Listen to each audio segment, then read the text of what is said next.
পৃথিবীতে সে সবচেয়ে বেশি ধাক্কা খায়। প্রবাসী কোলবালিশটা বুকের কেউ দেখে না কেউ বোঝে। যখন পরিবারের দায়িত্ব মাথার উপর,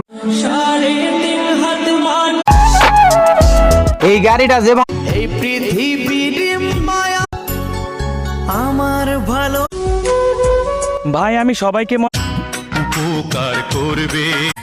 তোমায় একটু না দেখলে কি করিলাম প্রবাস এসে টাকায় বাড়ে মানসম নয়নের প্রবাস জীবন কাটছে।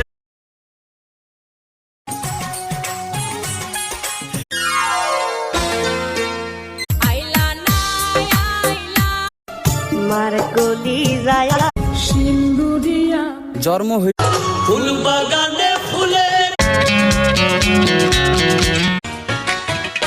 তুমি যে দুনিয়ার বুকে